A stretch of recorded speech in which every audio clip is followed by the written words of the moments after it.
Hello, everyone, and welcome to today's webcast, Resource Sharing, What Will We Keep from the Pandemic, brought to you by Library Journal and ProQuest.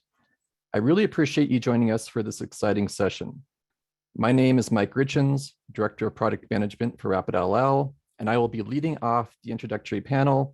But before we begin, I'd like to cover a few housekeeping items. We do not have the chat feature enabled, but please click on the Q&A icon if you have any questions for our speakers. We will save a few minutes to address those questions at the end of each session. You can adjust these settings for the live captions by clicking on the CC icon if you wish. If you prefer to listen to the audio via a phone, click audio settings to access a dial-in number. This session is being recorded and you'll receive a follow-up email in about 24 hours. Please join us on Twitter with the hashtag resource sharing. Let's jump into the introductory panel for resource sharing. What will we keep from the pandemic? I've subtitled this panel Challenges and Opportunities. I'm very pleased to introduce our two panelists, Kay Zadebski, Resource Sharing Librarian, University of Massachusetts, and Gail Williams, Library Information Specialist, Resource Sharing, University of Missouri, Kansas City. Moderating is Robin Weisman, Director of Resource Sharing Services, Vanderbilt University Libraries. When we talk about resource sharing, over the past year and a half, it's been really interesting. A lot of challenges, folks needing to work remote, not having access to their collections, issues getting materials. And oftentimes, we are seeing not just level user expectations, but actually increased user expectations. All this alongside uncertain and decreasing budgets. And we really have a need to adapt to these rapidly changing environments. Now, one thing about resource sharing librarians and the resource sharing community is how committed they are to their work.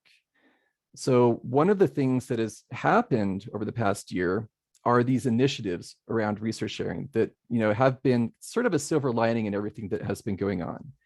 And there have been several. The Resource Sharing During COVID-19 RSCVD initiative, where volunteers field requests for libraries around the world. The OCLC Physical Return and Lender Status Map, which allowed us to get loans back to their homes safely. The HathiTrust Emergency Temporary Access Service, which got users access to digital books that they would normally have available in print in their local collections. And finally, on the next slide, an initiative that I was very involved with, the Rapidill COVID-19 pod. This initiative provided access to nearly 250 libraries around the world to article and book chapter requests from the Rapidill collections over a period of 5 months. Over 34,000 requests were placed and filled through the service. A really wonderful example of the spirit of researching librarians and the community. Also, over the past year, there's been a lot of reevaluation around existing workflows, processes, new platforms, new technologies, reevaluation on the user experience, and a lot of forward thinking and looking into what we could do in the future around resource sharing. Things like controlled digital lending and ebook lending have become very hot topics. So I'm excited to see what happens over the next few years for resource sharing. And on that note, I'm going to hand it over to Robin Weisman and our panelists, Kay and Gail. Thank you very much.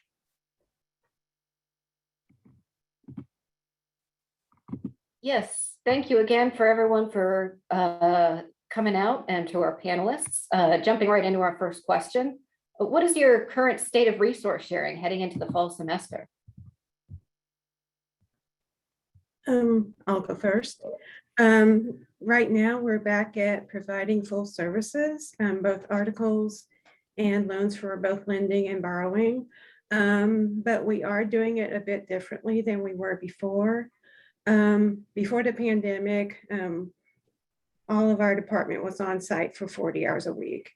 And during the pandemic, of course, we all worked remotely. And at first we were only filling articles and chapters electronically. It did take several months to ease back into scanning and loans while still mostly working from home. And then along the way, we determined that it is possible to do most of what we do from home. And so we worked out flexible work arrangements with the Dean of Libraries. And as of now, the staff, we go in 2 to 3 times a week, maybe a couple of hours a day. And the rest of the time we're working from home. And when we're on site, we're doing things like processing, borrowing and lending loans and returns. And we're checking on the students to make sure that scanning is being done in a timely manner and properly. And we've also been down a person for a couple of months. And so we have actually gone in a little more than we normally would be. But we do have a new hire. And once that person is trained, we plan to work her into the rotation as well. So here at UMass Amherst, we're actually in a very similar situation where throughout the pandemic, we found we could do quite a bit of our work remotely that had never really been imagined that way before. We were able to get remote access to the desktops and everything that we needed from within the office. And so for the bulk of the pandemic, until actually just last week, we had an on-site rotation where there was only one person on site at a time. One day, each person had each day had a person. And now as of this week, we're back to being on site routinely, but we're piloting some flex work so that people will routinely have one remote day a week. And we're going to see how that goes this semester and adjust accordingly. We're coming back up to full volume now. We were borrowing pretty fully quite early, but since we were not able to have student workers at all during the pandemic, we had to really cut down on a lot of our scanning and a lot of our sharing to other libraries because we just didn't have the staff hours to do retrieval and to do those scanning processes. And we were really only providing as kind of a last resort. But now we're finally becoming back to our normal capacity there. We also made a lot of use of HathiTrust ETAS throughout the pandemic, which of course has also ended now due to collections access coming back. But seems like it's shifted some of the discussion about controlled digital lending and possibilities for the future in some very interesting ways. So right now we're in this place of trying to sort out what we're doing and how the things that we used to do may look different and how to keep the innovation and the interesting things that we figured out how to do more smoothly throughout the pandemic as we go into the fall semester. Thank you very much. Here at Vanderbilt, we keep hearing the term from administration, we're going to be going back to normal, but it still hasn't been kind of explained normal exactly because we're pretty sure that normal is not going to be what the normal that we're used to. And it's still kind of, even with things ever evolving, it's still kind of hard to figure out, and it's kind of taking everything day by day. We could have a full-on mask mandate tomorrow. We could have staff limitations tomorrow. So dealing with that kind of new normal is kind of tricky for us. So thank you very much. Next question was, how has the pandemic impacted your ILL staff? Well, at first it was kind of interesting just getting used to the idea of working remotely, especially with some of the software. But we were able to work out the kinks. And so that wasn't a problem at all. But then it was also a kind of frustrating to get people to understand that, you know, the library's closed, but we're not on site, you know, we're not there. And also other libraries are not there either. And so they're not lending. And so there were things that we couldn't do for them for these reasons, but we tried our best to come up with alternatives, such as like for loans. Instead of requesting an entire book, we would see is there one or two chapters that will work for you instead. And that seemed to work. And once we, did that a few times, it seemed like a light bulb went on with people, and they understood and were easier to work with. And then the main impact that I mentioned before is that the ability to work from home. This is something that we never would have imagined beforehand. And so it's been a lifesaver, basically. And we may make some changes as the fall semester continues, because it will be busier than it is now. But we plan on doing this for the foreseeable future. Yeah, much agreed. The ability to work from home has been such an enormous change for us. In a way, I felt like I spent a lot of time at the start of the pandemic trying to explain what it was ILL staff really do, because I think a lot of folks in other areas of the library, they think of ILL and they think of the physical loans and they think of the scanning. They think of a lot of processes that are actually our student workers. And having to try and explain what folks are doing on a routine basis and how much of that can actually be done from home was difficult at first, but I feel like we've really made that shift in understanding now, and that has really made a big change in that.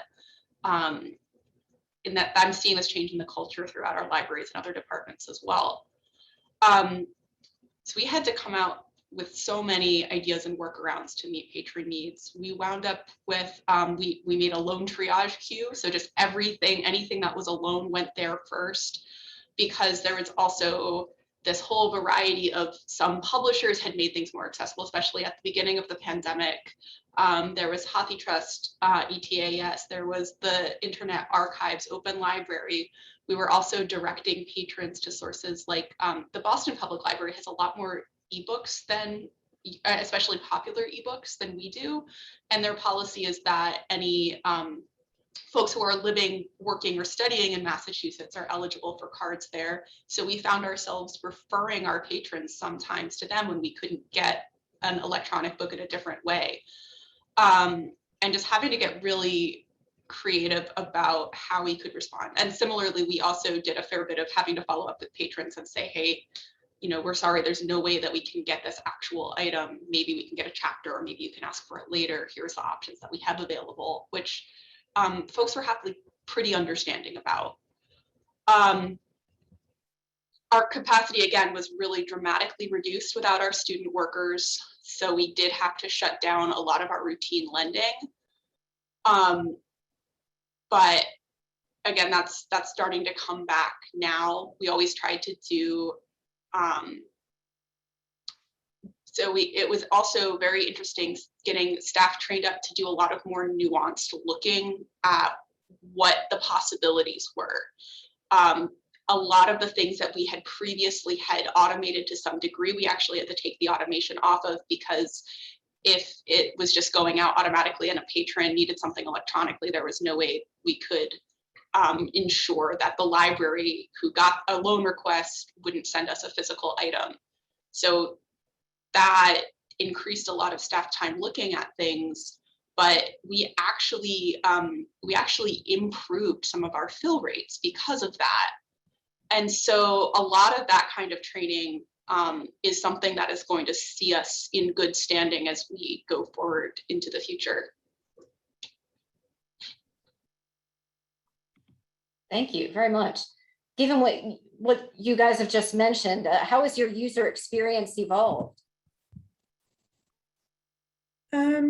It seems like as people have become more understanding of what we were able to do and not do, they're more amenable to working with us and trusting us to do what we can do. Because we all want your request to be filled. It helps our numbers and it helps you with your research or whatever it is you're doing. And so once we did open up borrowing again, it did seem like there were a few people who like took advantage of it. They were making up for lost time and requesting everything under the sun, basically. But for the most part, people, have been reasonable in their expectations. And there's the additional understanding that there are issues with the Postal Service. So it is taking things a little longer, but I mean, they have gotten better, but it is still taking things a little longer to get to us, but it is working, so.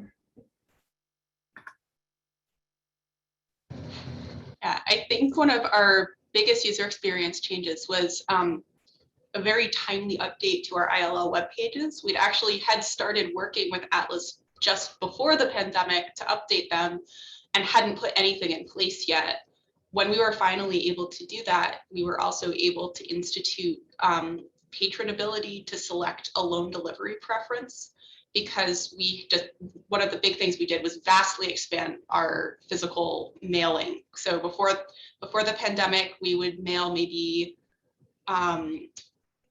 40 items in a year. And that was all often to faculty or graduate students who were doing research at a distance. We would only mail to people outside of our local area, but within the US, and we would only mail UMass owned normally circulating books. With the pandemic, we know that libraries have this understanding that we had to make a lot of changes to meet those patrons' needs. And so we started mailing items from other libraries. We started mailing items from some of our 5-college consortium, which come in through a different system. And being able to have this change on the website made a huge difference, because before that, what we call Library Express materials, it was a patron putting in a note. And if that note got missed, the process just wouldn't work. Whereas now patrons are responsible for setting their preference on their account. And it makes the whole process much, much simpler, both for ILL staff and for those patrons. We also, since fairly early on, were offering pre-checked out bagged materials and contactless pickup, which was kind of a mixed blessing. It's good because it's fast and easy for the patrons who need those materials, but it's bad because it's confusing for a patron what they actually have versus what's waiting on a shelf for them. And we can no longer run whole shelf clearance reports because everything just looks like it's checked out. So that's something that is going to be going away in a couple of weeks. And I'm honestly relieved for that to be the case. Even though, patrons did like that. Patrons like a fast pickup. So we've got to figure out how we can improve all of those experiences while still maintaining information about where items actually are. We also had with our library use only materials, for a long time, we couldn't offer library use only materials at all because our building was not open to our patrons. So we were trying to maybe scan a piece of something, but a lot of times the library use only material is like a stack of microfilm that a faculty member is going to be spending a really long time browsing, and there's just no way to offer that in a different way.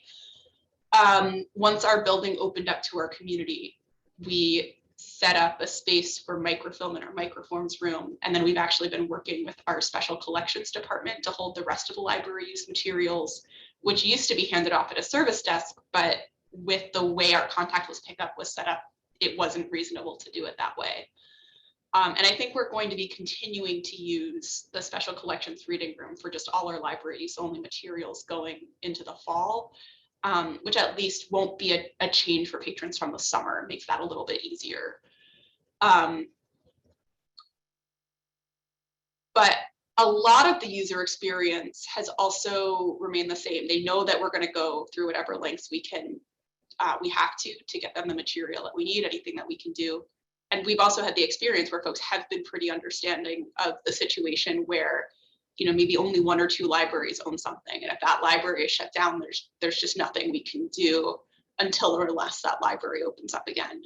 We've also had to reduce a lot of our international borrowing and sharing. We do a lot of international borrowing, and we've been doing extra outreach to patrons. If something is only available in an international library, we just don't know what the shipping is going to be like between them and us at this point. And if it's something that they need with some urgency, it might not be of use to them in a time that we can reasonably guarantee.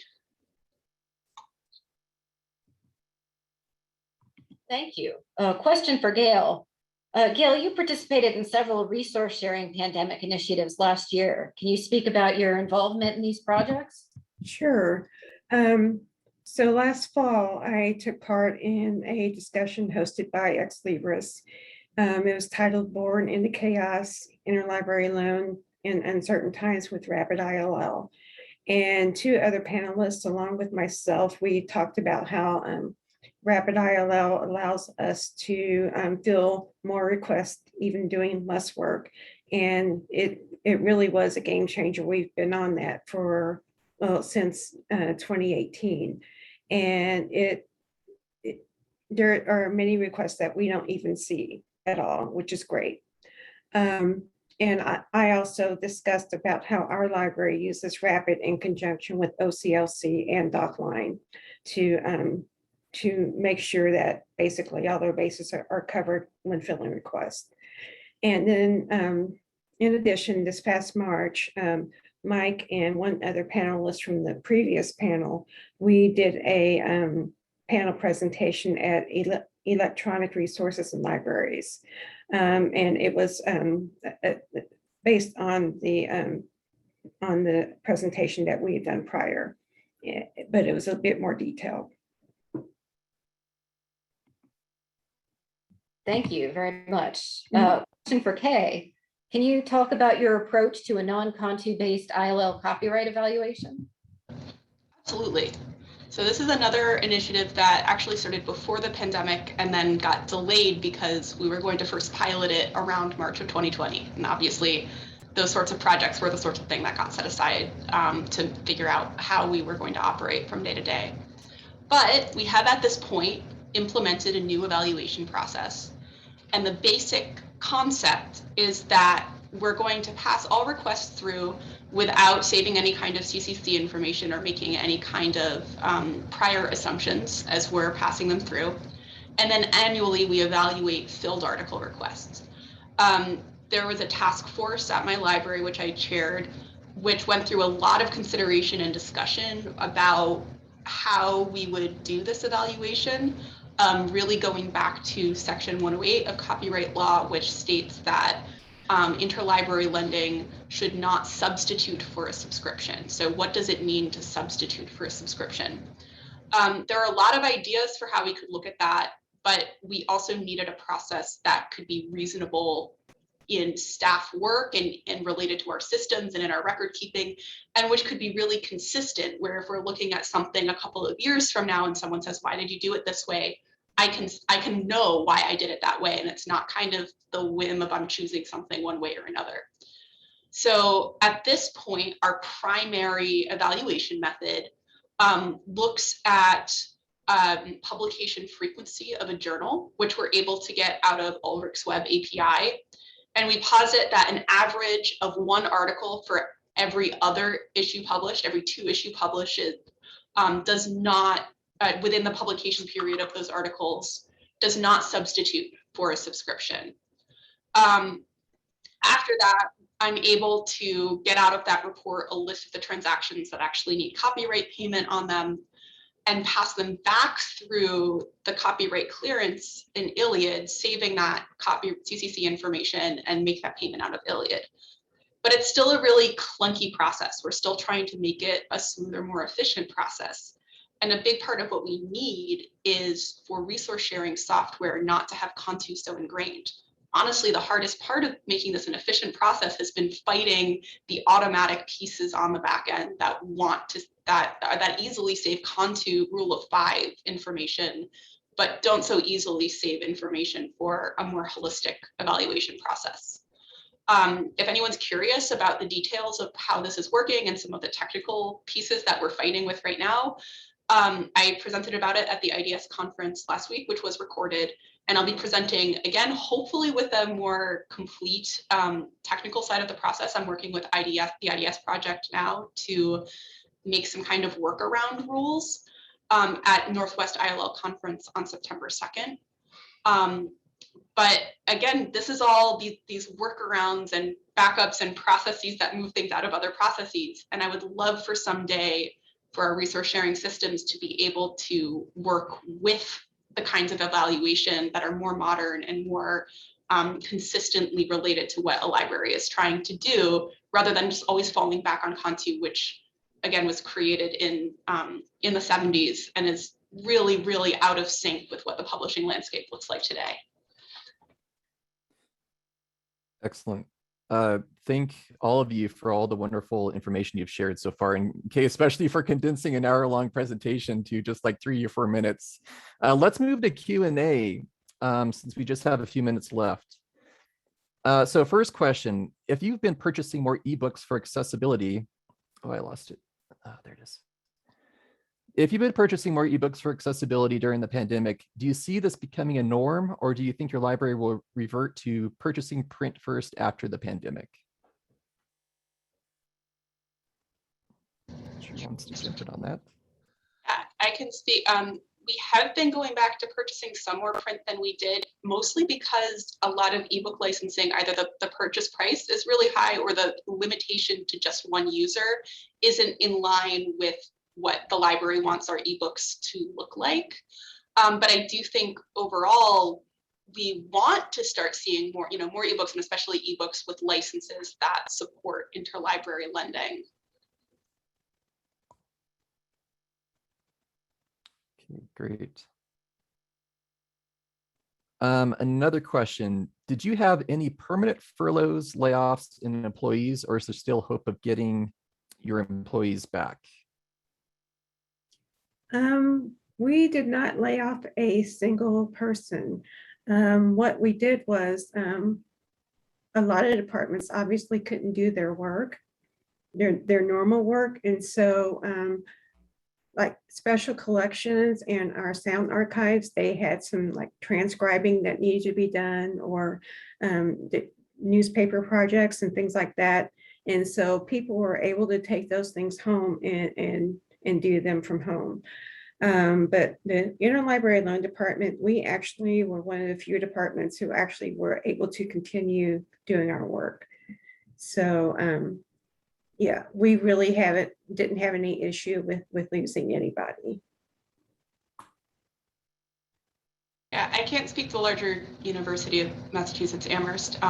In the libraries, ILL was very lucky in that we were fully staffed from the start, and we stayed we're still fully staffed now. We didn't have any folks leaving. There were furloughs, temporary furloughs in the libraries, which were pretty devastating. And we did have, the university did a retirement incentive program, which also meant the libraries lost quite a lot of people, and we were already short-staffed going into the pandemic. So that has also been is going to be a really rough thing to recover from. We do have a new interim dean right now who really understands the gaps that the libraries have. So I'm actually very hopeful. I think we've got a long road ahead of us, especially since hiring at the University of Massachusetts Amherst tends to take a really long time. But we're definitely hopeful of getting positions back for the gaps that we have.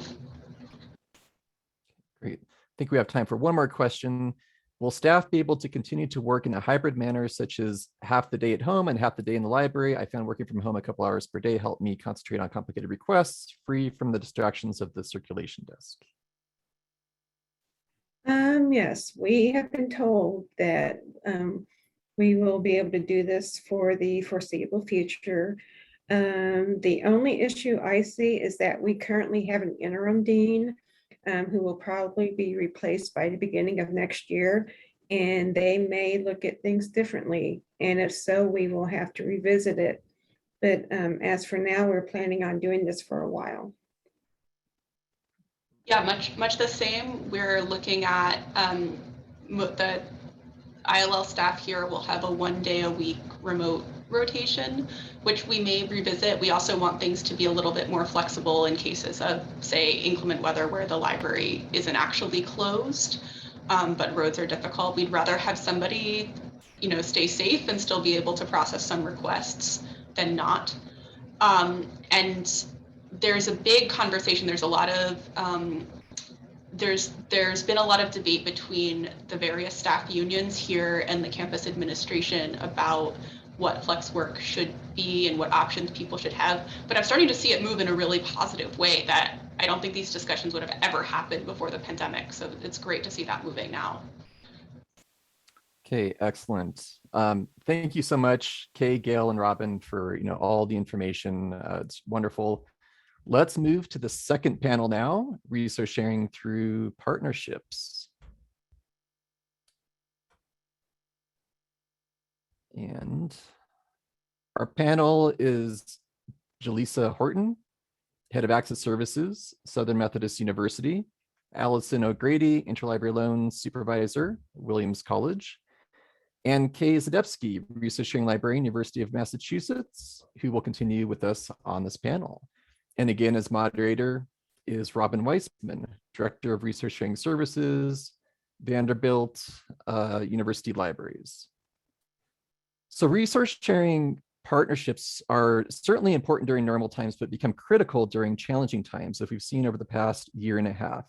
Many libraries have leaned into resource sharing, investigating, joining new partnerships to enhance their interlibrary loan activities. And an example of a very successful platform that supports research sharing partnerships and one that saw significant growth over the pandemic is Rapidill. Rapidill is a community-focused solution that was developed by research sharing librarians. Currently, it has 500 members worldwide. Everything is reciprocal through Rapidill. There are no transaction fees. It was designed for very fast results for article and book chapter requests. 10.5-hour turnout time is pretty much the average, and a 95% plus fill rate. Also provides a frictionless patron and staff experience by seamlessly integrating into your existing workflows. It integrates into Alma, Clio, ILII, RelayLL, and TPASA, and supports a lot of automated processing. Through research sharing communities and platforms like Rapidill, we can continue to meet the needs of our users. At the end of the day, research sharing is about the effort ILL staff put in each day, managing requests, pulling material off the shelves, scanning, interacting with users. The platforms and technologies we use enhance our ability to do this work, and research sharing partnerships are key to success. So on that note, I will hand it over to Robin and the panelists. Thank you very much. Thanks, Mike. We've got a lot to go over, so I'm going to jump right into the questions. What have you learned over the past year that you feel is valuable and has changed how you work in resource sharing, and especially with partner libraries? I guess I can go. I think I've learned as well that everybody said earlier, working from home has been very, very helpful to keep things going. And part of that, our biggest partnership is the Boston Library Consortium. And I think we've managed to share really well while we were able to mostly work from home. And our Rapidill has made this very possible with all of our pods that we belong to. We belong to 10. And being able to cross-pollinate has helped us manage to keep going. And I think that's going to be something that we're going to continue to do. And it's something that I think needs to be expanded, and it will be.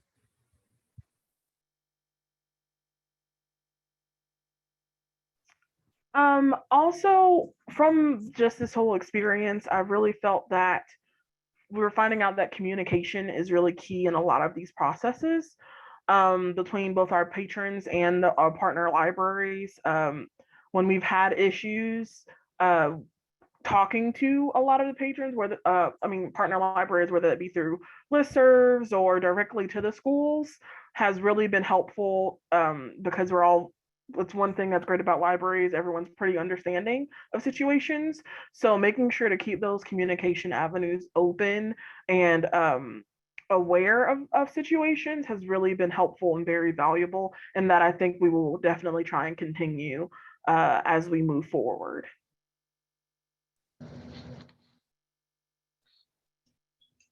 Yeah, similarly, I think one of the biggest things we learned is working from home works. It really works for us. And that some of the communication methods, like we started using Slack, which was new for us. And I actually wound up feeling more connected with the staff that I manage than I did in some ways before the pandemic, because I sit in this little cube where I can't see it. They can't always see that I'm here, and I'm running between meetings.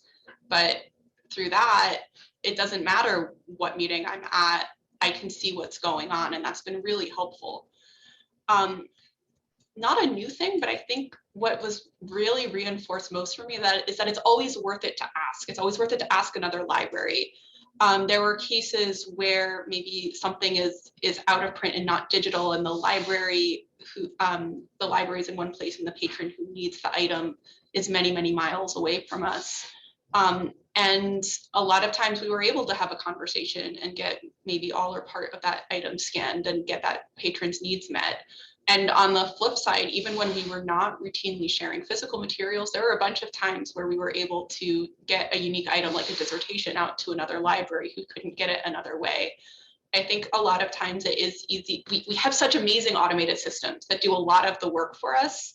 And that's what we want, is for those automated systems to take care of the easy stuff and give us the time to reach out and make those personal connections for those no longer run-of-the-mill things that can make a huge difference in a person's research.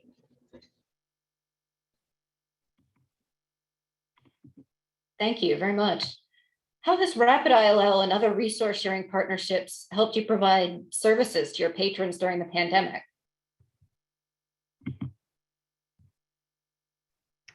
Well, with a lot of our areas, especially at the beginning of the pandemic, resource sharing was the only way for them to get any type of materials.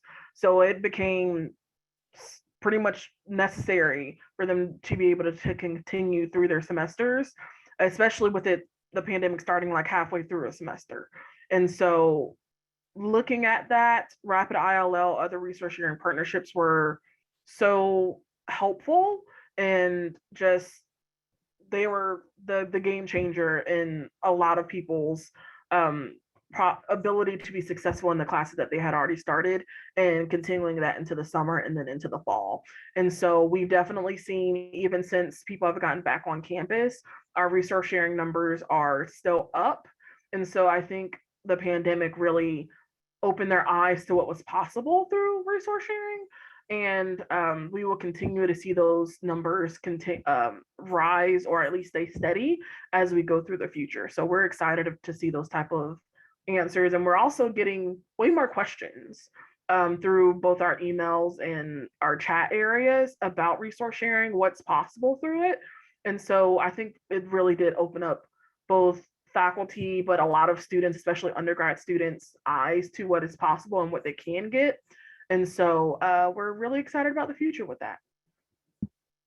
I totally agree with Jaleesa. I think that patrons' expectations are going to change, because we did raise the bar on what we were able to get for them. Very rare things. And at Williams, we were able to borrow ebooks, which was never possible before, never. And we were scanning from things that we borrowed for our patrons. And I think that's a problem at times, because now they'll expect it more. They seem to expect more than 1 or 2 chapters. But it's great, because book chapters, they're not only faster, but they're a lot less expensive. We don't have to deal with postage or loss. So I think that we piloted at Williams a long time ago, Mike. I remember with Rapidill and chapters, and I'm a big fan. And I think that Rapid is a great way for libraries to be more efficient. And it certainly was nice to be at home and be able to fill articles for people, knowing that our partners are out there, even if we weren't in the building. Yeah, I absolutely agree with both Jaleesa and Allison. I think these emergency times really drive innovation. So, I mean, just like Rapid's formation with the flood at Colorado State, this has been a huge shift for ebook sharing. And also with conversations about CDL with HathiTrust, the way HathiTrust was able to step in with the emergency access program, where suddenly, these are all things that I've been hearing for years, are like, in the next 5 years, this is going to be something. And I feel like we're finally starting to see those types of sharing become a much more plausible reality. And a lot of that is because of the kinds of resource sharing partnerships that emerged over the pandemic. because people are willing, and that it brings a sense of urgency and knowing that this isn't normal and saying, okay, this is good enough to try because we've got this mission that we need to fulfill. At UMass, we did actually see a slight decrease in our total borrowing request volume, but our success rate went up. So for articles, we went from like 95% to about 98% on average in fiscal year 21 versus 20, and loan went from a 77 success rate to an 84% success rate, which really surprised me because I felt, I always see the things that we're not able to get, right? So even with many libraries away from their collections and not able to fill things routinely, because there was this kind of attention and this kind of willingness to try non-standard ways of filling things, we saw this improvement. And I agree, I think our patrons really expect that, and we're going to have to find how to keep going. Thank you. What type of fulfillment and turnaround time have you seen since the pandemic?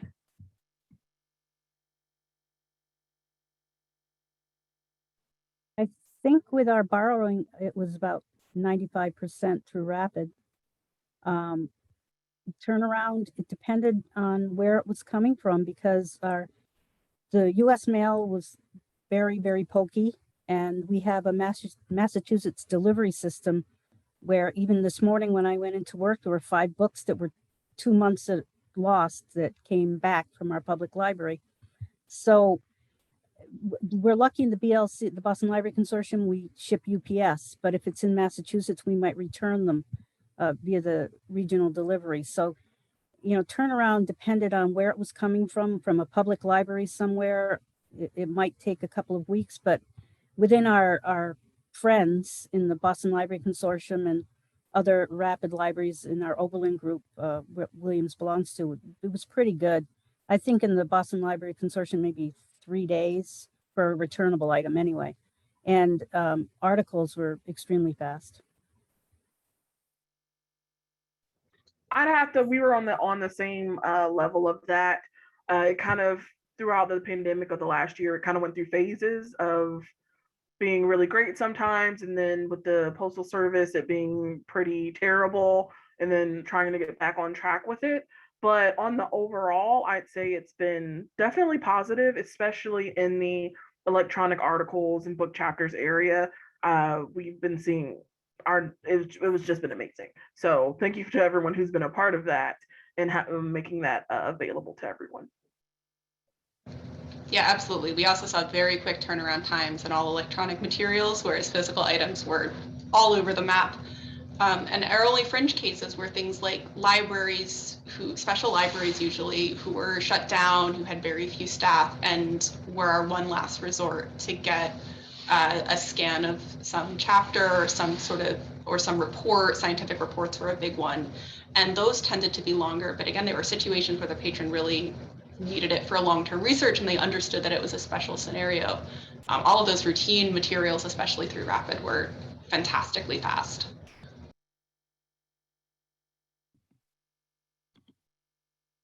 So the Internet Archive has a current focus on library resource sharing and has joined the Rapid ILL and IDS resource sharing communities to provide material from their collections. Also, I think the Boston Library Consortium as well. How might this impact your ILL services? I'm not sure. Kate, you want to go ahead? I can go a little bit. I mean, UMass was an early joiner of the Internet Archive's pod pilot just before the BLC joined with them as a whole. I think it's a really exciting opportunity. We've seen they're able to fill things really lightning fast because their model is that the materials are already scanned. And these are typically, again, older materials which don't have existing e-journals. So from the equivalent at another library might be that those libraries were closed, or that those libraries would need someone to pull something off the shelf and then take the time to scan it. So we're seeing their turnaround time is like minutes. And this is all, again, for material that is not typically available electronically. So that becomes something of a game changer for that whole set of journal types. And it's also, I think, a really exciting place to start some of the conversations about how does CDL work, because Internet Archive is already doing that. I don't know what that's going to look like, but I know that the Boston Library Consortium has a CDL working group, and there's conversations starting to happen. And I'm personally very excited to have the Internet Archive at the table for that. I agree with Kay. I find that the Internet Archives has provided a lot of things very quickly. And I think it's exciting that they're part of the Boston Library Consortium. And I'm part of the CDL working group with the Boston Library Consortium. And I think that it might be a venue to explore as far as we have to have a conduit to deliver things if we start to share print books that we're scanning, right? So I think that it might be a possibility as far as helping us facilitate sharing. Ditto to what both Kay and Allison said. I think it's going to be a really exciting time to see what, because their catalog is so big, what the possibilities will be. I'll just note that I added in the chat a link to sign up if you're a Rapid member and you want to add them to your services. Let me know. Just fill out the form and I'll get you added. Oh, I haven't sent it out yet to everyone. One moment. One thing I'll just add on the Internet Archive in terms of actual fulfillment times, because they're a bit of a different library and they don't have their own kind of patrons they're serving. It's just kind of, they're just accepting requests. Their turnaround time for materials coming from Internet Archive can be as short as, I think the average is about 1 hour, which is really great. And even for Rapid, that's a really amazing turnaround time. So that's one major advantage of Internet Archive kind of joining up with this. On to the next question. What type of user feedback have you received? Our users have been very grateful, a lot of gratitude, and lots of understanding. They almost feel like they're bothering us sometimes and when they get an article usually through Rapid very quickly, they're like, thank you, not knowing we didn't even touch it. So I think that it's been impressive that their level of understanding has been very, very positive. Yes, exactly the same for SMU. It's been really amazing to see how people are understanding of the things that we can't get, but then we're getting most of what they need. So they're kind of understanding the process a little bit more. And I even have a quote from one of our people who said, I am most content knowing the folks of the library are the super secret heroes of SMU that SMU needs but does not deserve. So seeing those type of comments definitely helps us understand that we are helping the people, the patrons that we are, and that they're understanding what we do and how we do it and what we can get them, especially when it comes to things like Rapid. Even our dean of the libraries got, I think, one article within like 4 hours and was amazed that that was possible. So even people within the library are understanding the links that we can go through, and the automatic processes that we have definitely help with that. That's such a great quote. we too have had just overwhelmingly positive feedback and a lot of very, very understanding patrons under the circumstances that mean that we can't fill something. We've had a lot of people saying that we're their lifeline, that it was really reassuring for them to know that the libraries were still there for them in this way, especially when we were able to mail materials off, as well as how quickly the article turnaround was. I think, given how chaotic everyone's life was and trying to figure out how to finish interrupted classes or teach interrupted classes, I think patrons really felt like they could rely on us, and that really came through in their feedback. I totally agree, Jaleesa. We are superheroes in the ILL world for sure. And we were a lifeline. We had people who couldn't come in the library, like emeritus, who even when the library was open weren't allowed to come in. And there was one professor who's recently passed away, and it was like his total world was to be able to get an ILL book to his home in Bennington So I think that we served a very important role for a lot of people.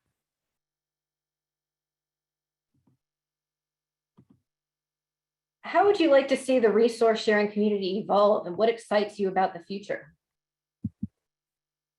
I'd like to see us be one big library where we trade and we never have to return something unless someone else needs it.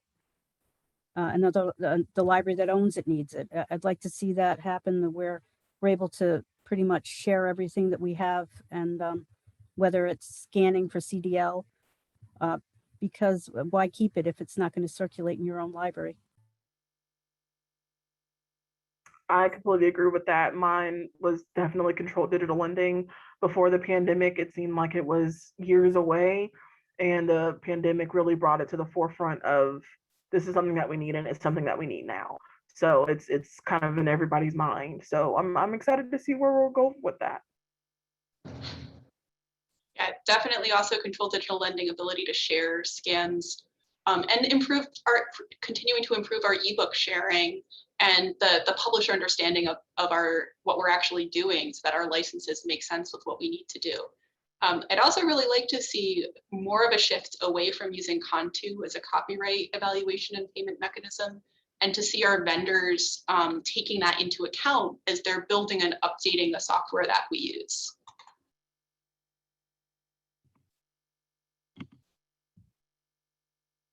Thank you. Libraries outside of North America have made interlibrary loan a higher priority, and many have joined the Rapidill ILII community, for example. How will this further enhance your resource sharing as this has expanded your ecosystem of partnerships? I think it's awesome.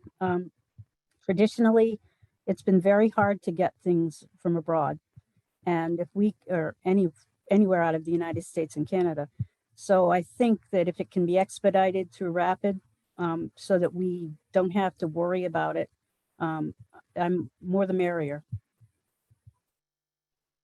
Yes, definitely.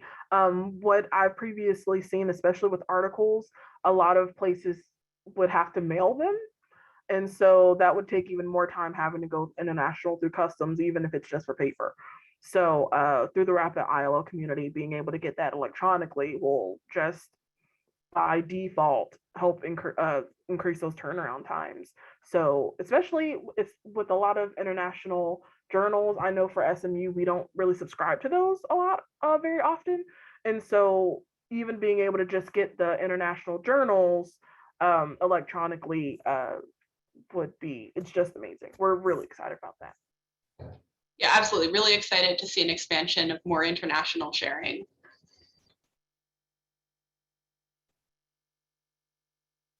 Okay, wonderful. So let's move into Q&A, and folks, add your questions into the Q&A. So I'm gonna summarize this question. Essentially, the question is around collaboration with your partnerships in terms of the collections. Do any of you have experience with, for example, working with consortial partners around maybe low use material and making decisions around, who would purchase what to ensure there is coverage in your group? Anyone want to speak to that sort of activity?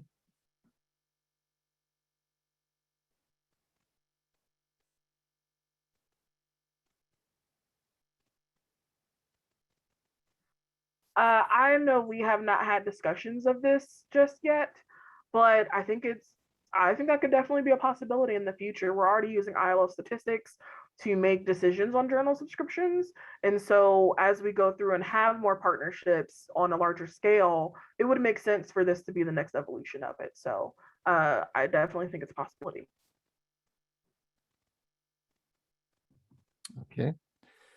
Thank you very much. Another question, how are you all using CCOV? Are you all still using it when ordering in OCLC?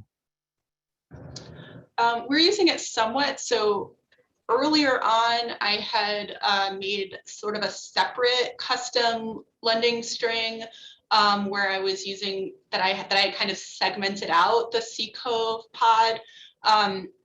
But as we're finding more libraries coming back online in different ways, it wound up making more sense. So I'm still using the Cove pod, but I've integrated it into one of our other custom lending strings instead of having it be segmented out, if that makes sense.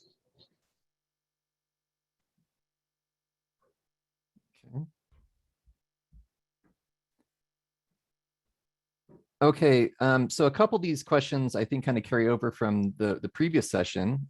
How have you handled fines and fees for interlibrary loans since March 2020? That's a good one. Pretty much, we turned off our electronic overdues. I think that was an agreement with our Boston Library Consortium partners. And we extended the due dates into October. Correct me, Kay? Yeah, October 15th or something. We've done it a couple of times. We have a due date shifter that we went through with all our Rapid partners. And we've only recently been sending out bills electronically and in print, checking the stacks a lot, because you don't know, things during the pandemic really got a little goofy, and they could have been there, the things have been there or not. So we're catching up, but I don't see us being really punitive, and not at Williams anyway. We're trying to be understanding, and my thinking has always been things come back eventually. So we're doing it, but not aggressively at this point anyway. Yeah, what Allison said about that piece for the BLC, we also, UMass turned off our default fee charging. I mean, we're in a lot of reciprocal pods with Rapid and with our various consortia, but we did routinely charge some other libraries. So we turned that off starting in March, because we weren't lending that much, and we were taking such advantage of the things that other people were sharing to us. We're likely to turn that back on as we go into the fall semester. For patrons, we also took off a lot of we shut down overdues for a time. And when we did start sending them again, we're trying to really push that we understand that there are extenuating circumstances. The libraries are not charging overdue fees for those things, though we might ask for a replacement fee if something is, really gone forever.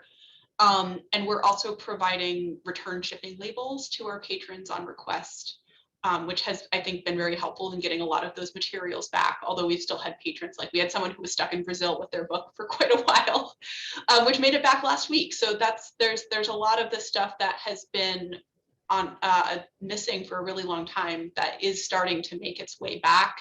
And so we've also, with other libraries, we want to be really understanding, and it doesn't make sense to spend a lot of time sending out overdues and being really, aggressive about that when a lot of these items are going to make it back, but maybe they're lost in the mail. Patrons are still finding their way back home to wherever their materials are, and it's easier for everyone if we just wait. We did the exact same thing. We turned off all of our overdue notices. We did turn them back on this summer, just to start getting things back before people fully graduated. But as we really just said, pretty much talk to us if there's a situation where you can't get it. We might have had the same person, Kay, because we also have someone who was stuck in Brazil and could not get to her materials that were here in a storage unit because they had to move out so quickly. So as they came and talked to us, we would handle situations as needed on a case-by-case basis, but we were very lenient in 99% of the things that we did. And so even to the point of, depending on the situation, especially with the fact that our library wasn't actually open, things would get lost in different places. So as they came and talked to us, we'd figure out situations and really only charged if it was a material that was lost and expensive, were pretty much the only situations.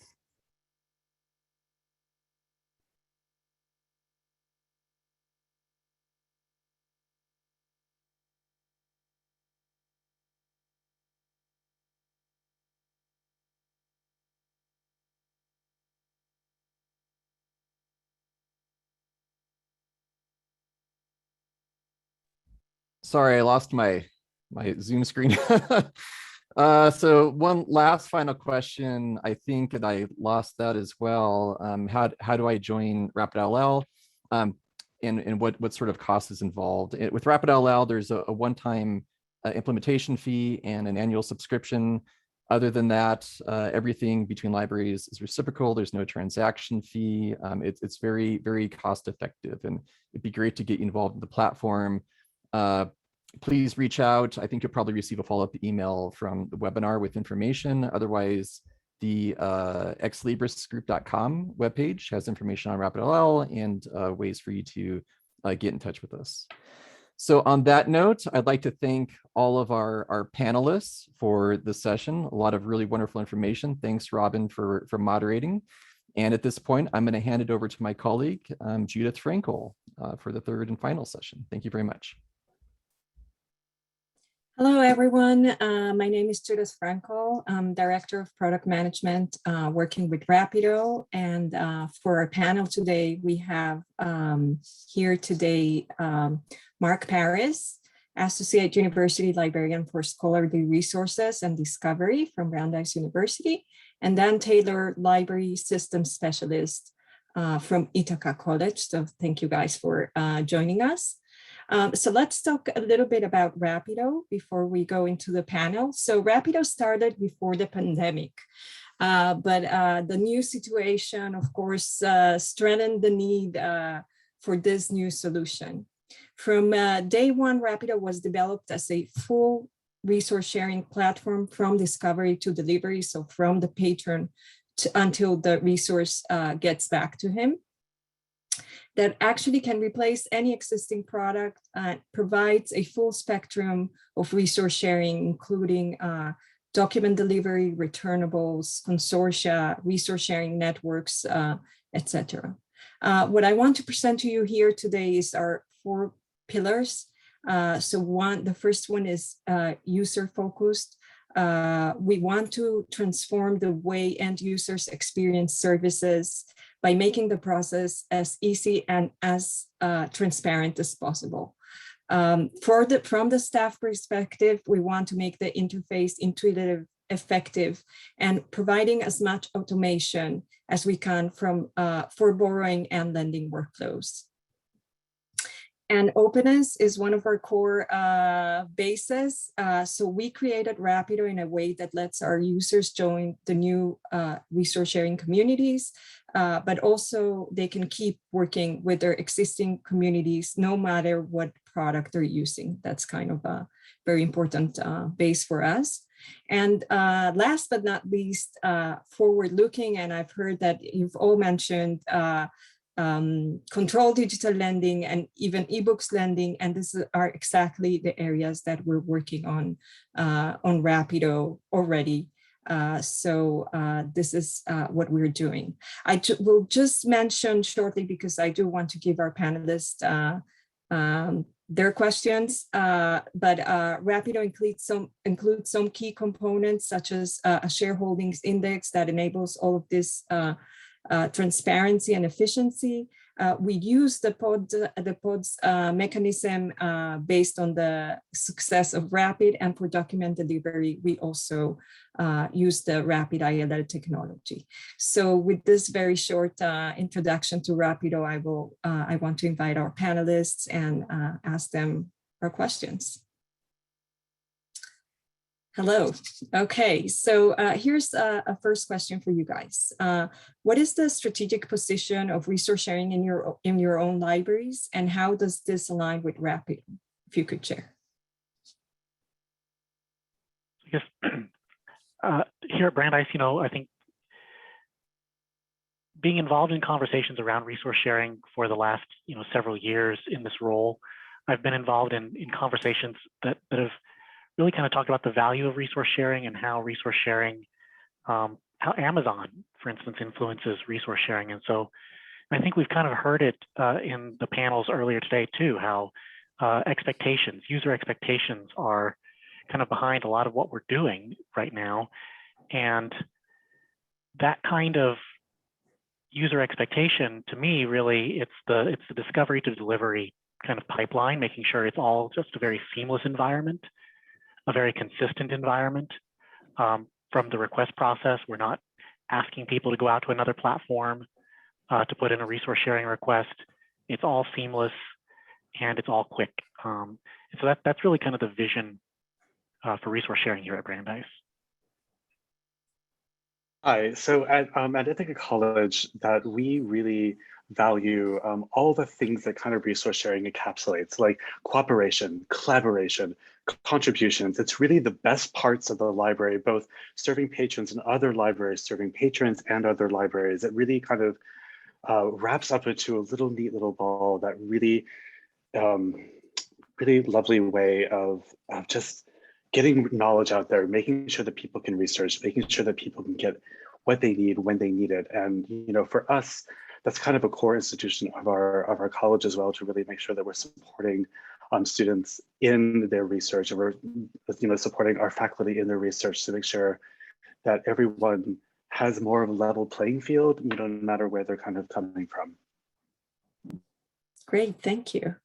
Can you share with us how is Rapidill an improvement over your previous resource sharing tools? So I guess at a base level, there's no more client installation. So no more server maintenance that we're doing. We formerly had ILIAD, and some sites may have that hosted with another vendor. We didn't. It was on site for us. So that is no longer something we maintain, which has been helpful. It's still based on Rapid, so the foundation of unmediated, kind of the easy to process requests really do kind of flow through very, very seamlessly and very easily. The harder to get stuff is harder to get. There are still some challenges there that we're working through, but it's been great to kind of be able to have that more cloud-based infrastructure, a bit more modern infrastructure. Yeah, I think I agree a lot with what Mark is saying, especially with there are just fewer points of failure along the whole track. So, I'm not worrying about an integration with ILIAD where maybe the campus server is going to go down. Now I've got to deal with that. And how do we get to our patrons, and maybe talking to Easy Proxy? There really is. It's all kind of working all through our LSP Alma.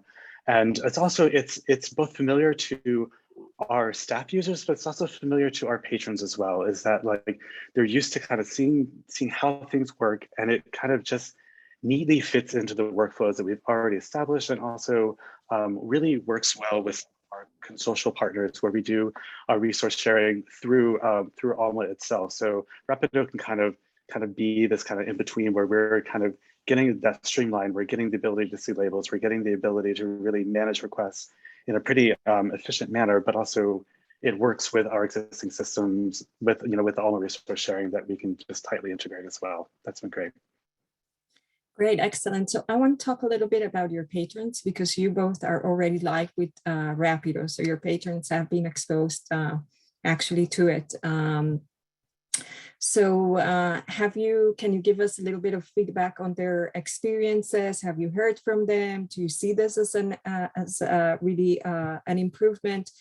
You mentioned the Amazon experience, Mark, and I mentioned also before the visibility we want to give them, and also making it easy for them to do resource sharing. Yeah, I've not heard much from our patrons in terms of feedback, which I think in our context is probably no news is good news. There's been very little feedback and very, very little negative.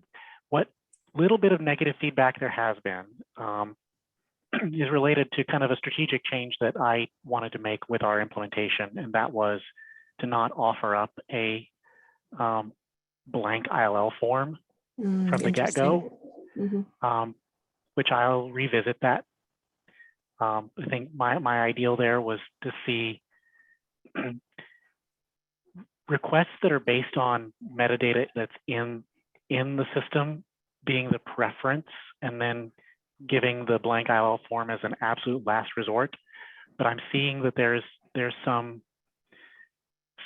users, depending on what they're requesting, you know, we'll put it back. I'm just not going to do it just right yet. We'll do it in the fall. But for the most part, that whole request from the user experience side, there really hasn't been much feedback, which I think is a positive thing. Yeah, I would agree. We haven't had a ton of people, aside from faculty. Faculty also always wants kind of a special way to do something, just as that blank ILL form that Mark was talking about. We also have hidden that until it's revealed, where you're not really finding what you're looking for. It's something very specific and you need to kind of go beyond that. That's when we kind of reveal that form to people. But we have been finding, I kind of lump patrons in with the instruction librarians sometimes, because like they're really kind of dealing with the experience of like working with the systems really deeply, and how students are searching, how they're really researching things. And our librarians love like having to see things much more clearly, being able to go into their account and see what's going on and kind of track, you know, from end to end what's happening with that particular request has been really great. But I think also for our patrons, having kind of cracked open, you know, I think COVID kind of cracked us all open anyway, right? And I think, you know, moving to a new system, it kind of cracked that open even more. We had to decide, how are we going to do things? Where are we going to find efficiencies? You know, we've got a bunch of cuts that we're dealing with, which everyone else is kind of dealing with as well. And for us, I think like it meant that we were like, let's find ways to streamline, let's find ways to make this better.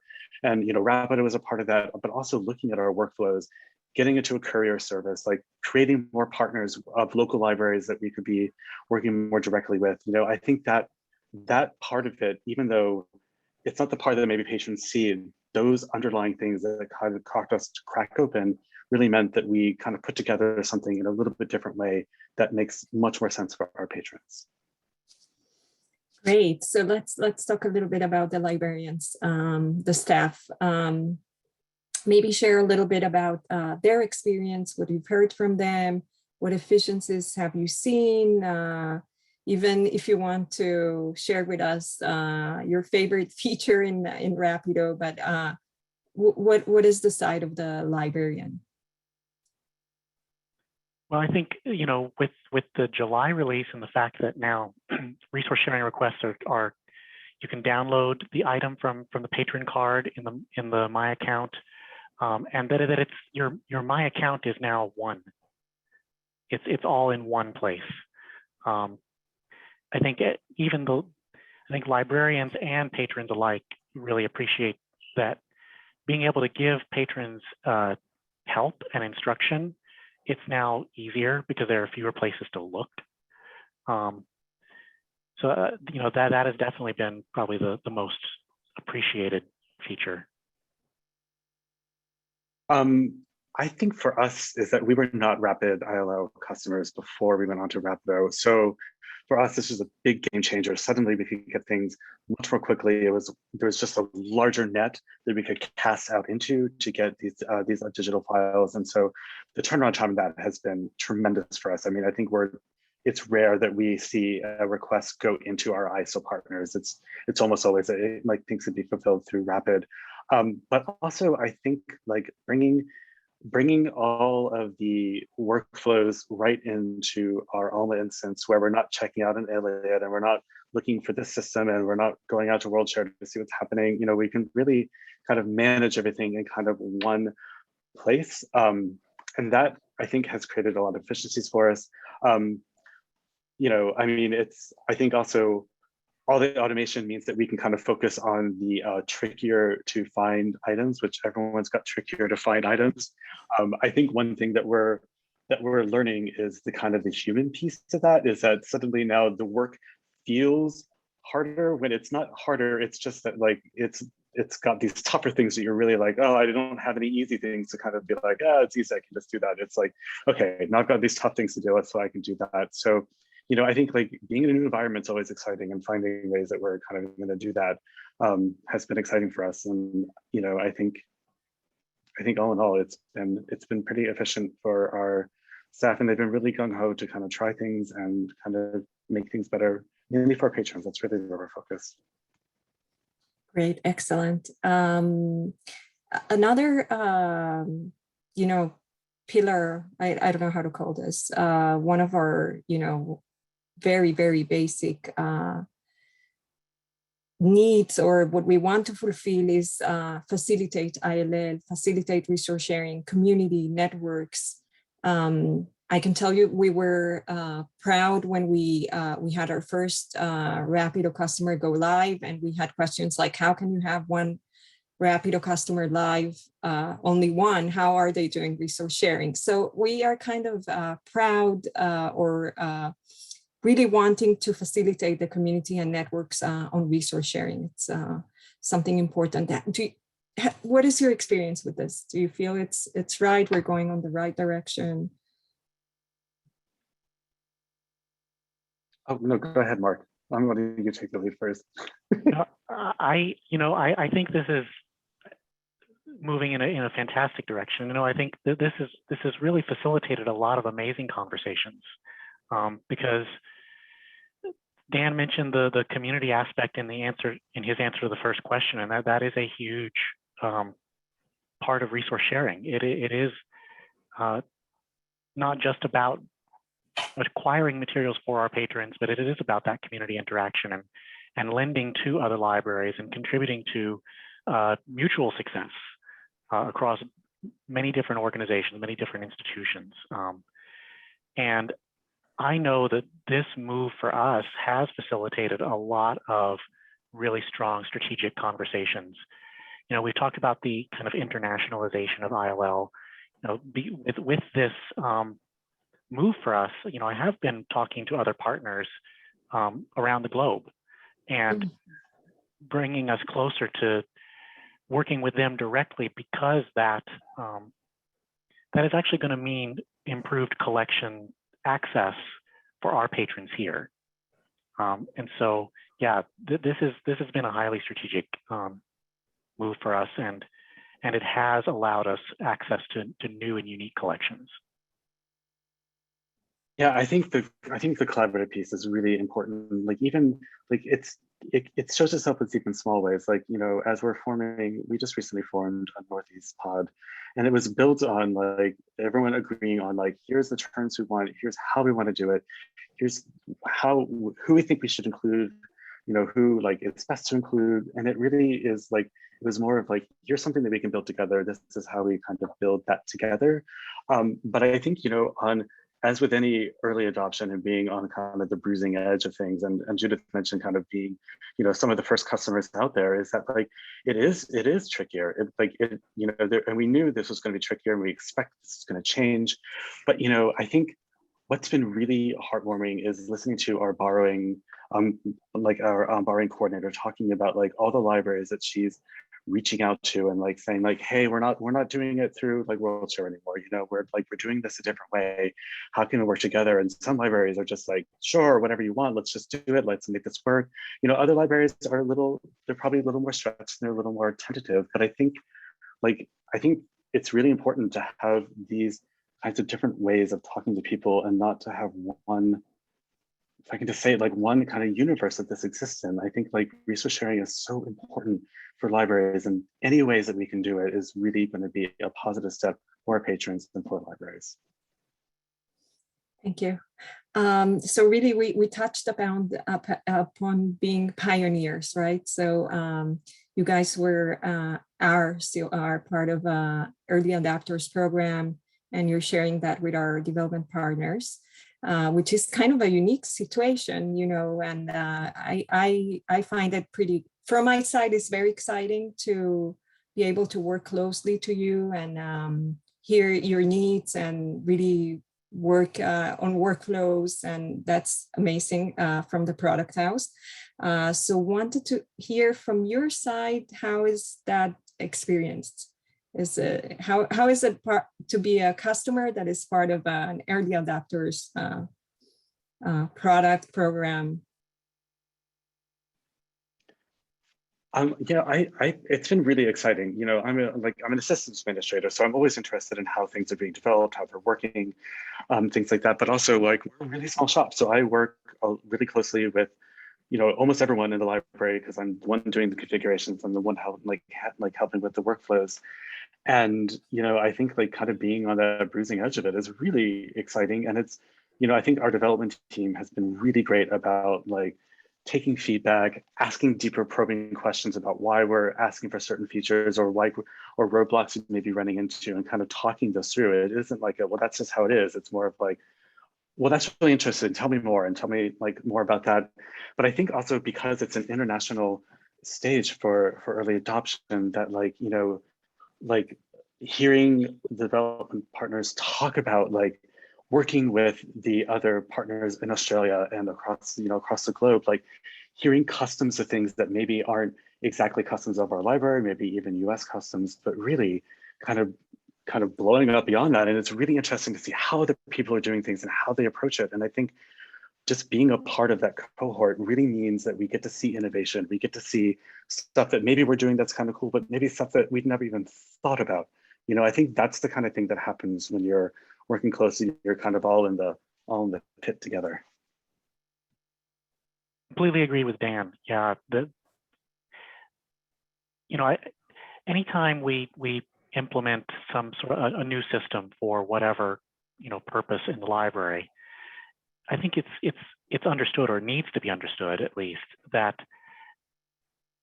any new implementation is going to have some number of flaws, or it's at least going to do things a little bit differently. And we're going to have to reevaluate things. You know, expecting the same thing as before is not reasonable. And if we're implementing something new, and yes, we acknowledge that there are going to be, you know, things that maybe we need to adapt to or adjust to, you know, in that process. But at the same time, we kind of get to provide feedback and help give direction. And as Dan said, hear from others, because others may have innovative ideas or ways that they've solved these problems that maybe we didn't think about before. So in that kind of context, being able to help shape something that's going to be really meaningful to the library community and to our local communities is really meaningful. Well, I can tell you, you have definitely some functions on Rapido that are called by your personal name. So that's fantastic. Okay, tell us, before we move into, we have really, soon we'll have some time for the Q&A, but just maybe some two last questions. The implementation process, how was that for you? Was it easy, hard, complex? I would say it's actually one of the easier implementations we had done. We had the benefit of working with the ALMA resource sharing workflows, which have some similarities to the Rapidill ones. So we were kind of familiar with our environment already. And I think like that, yeah, I mean, I'm kind of running through things and like, there weren't a lot of bumps. There weren't any like, oh my God, like, how are we going to make this work? You know, it was a lot of just like, it was a lot of like, kind of jump and jiving of like, kind of, just as Mark talks about, like whenever you implement a new system, whenever you're talking about new implementation, it's really easy to kind of get locked into the like, well, our old system could do this, or our old system had these features, and those are important. But I think also what's really important is saying, but like, what can I take advantage of that's happening to me right now with this? And using that implementation time to really kind of say like, oh, this is exciting, or oh, I see that there are parallels here, but I think there's some better stuff here, or like, I still liked how that did that, but maybe I can think about, maybe we can talk about how this system could be adapted to kind of do what we're looking to do. So it was a very smooth implementation. We went up pretty quickly, I would say, and it was pretty kind of smooth sailing along the way. We just turned it on right after a semester ended and have been barreling forward since. Yeah, here at Brandeis, I would say it might have been just a little bit less smooth for us, although, you know, whereas Ithaca had kind of that experience in the ALMA resource sharing environment, we didn't. And so this was kind of a radical shift for us. I think that, you know, and we benefited from conversations with Dan, so partnering with Ithaca, partnering with our friends in the SUNY, the State University of New York system, that, you know, we learned a lot along the way, and we owe them a lot for the assistance they provided in kind of orienting us to that environment. We also made the shift because ILIIT is now gone, along with WorldShare at Brandeis, we made the shift first to implement the digitization department within ALMA. So a few weeks before really going live with any of the other features or with Rapido itself, we made sure we implemented the digitization department first. That way it kind of got us a little bit of that flavor of the pick from shelf list, all of that kind of stuff, so that, you know, it helped us ease into it a little bit. Also, you know, other than that kind of getting used to the workflows changes, overall, like the pure implementation itself wasn't bad. It's just the process of kind of getting used to things. Thank you. So guys, we're 5 minutes from the end. So I'm gonna ask you some questions that I see we have here on our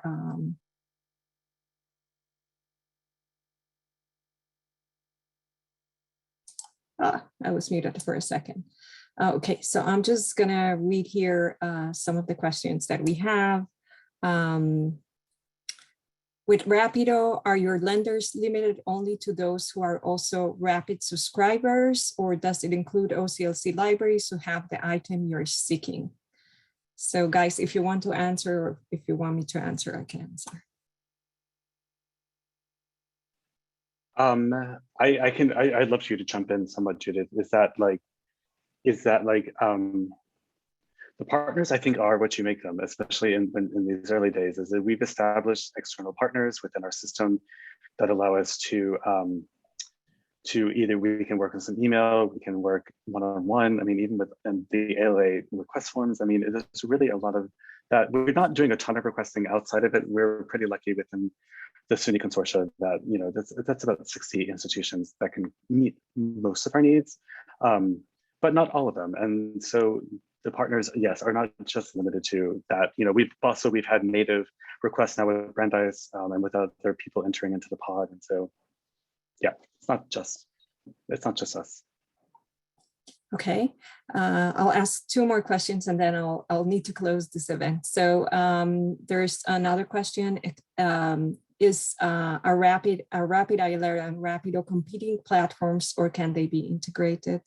So maybe I'll take that question and I'll say that they're not, they do different things. They're not competing, and actually Rapido includes Rapid. As I mentioned at the beginning, Rapido is a complete platform that covers all of your resource sharing needs, including document delivery and returnables and consortia, but the document delivery is based on Rapid ILII, so they're not competing.